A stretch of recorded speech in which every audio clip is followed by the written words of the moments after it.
Lee Strobel's remarkable true story begins in the late 1970s when he was a fiercely committed atheist, a graduate of Yale Law School, and an award-winning investigative journalist at the Chicago Tribune, a man who prided himself on relying solely on empirical evidence, logic, and critical analysis to understand the world around him,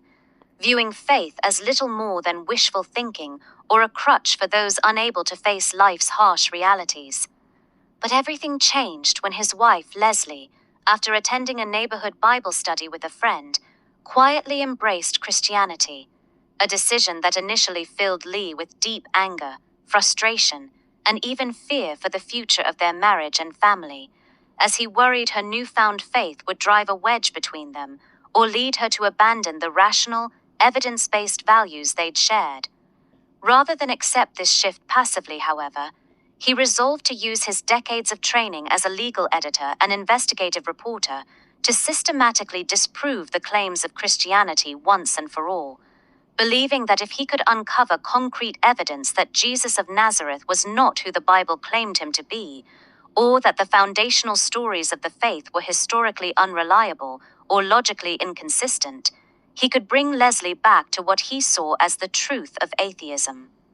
Over the course of nearly 2 years, he immersed himself in rigorous research, poring over ancient historical texts, archaeological findings, and theological treatises, while conducting in-depth interviews with dozens of leading scholars across disciplines, including historians who specialized in first-century Palestine,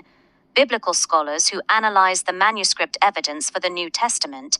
philosophers who debated the logical coherence of miracles and resurrection claims, and even forensic pathologists who examined the medical and historical details of the crucifixion.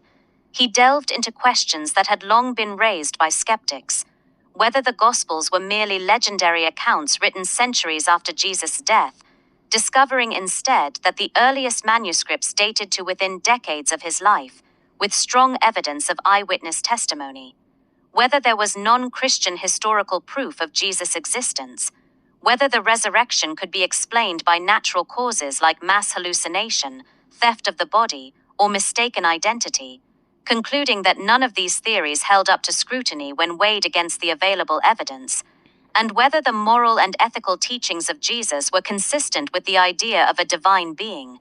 Slowly but steadily, as he followed the evidence wherever it led, his initial certainty began to crumble, and he found himself confronting the profound possibility that the claims of Christianity might, in fact, be true. In 1981, after months of wrestling with his doubts, fears, and intellectual conclusions, he knelt in his living room and committed his life to Jesus Christ, a moment that not only healed the tension in his marriage, forging a deeper, more meaningful bond with Leslie based on shared faith, but also transformed the trajectory of his entire career, leading him to leave journalism to become a pastor, author, and speaker, penning books like The Case for Christ, The Case for Faith, and The Case for a Creator, to share his journey and the evidence that led him from skepticism to belief, ultimately becoming one of the most prominent Christian apologists of his time, dedicated to helping others explore the rational foundations of their faith, just as he once sought to dismantle them.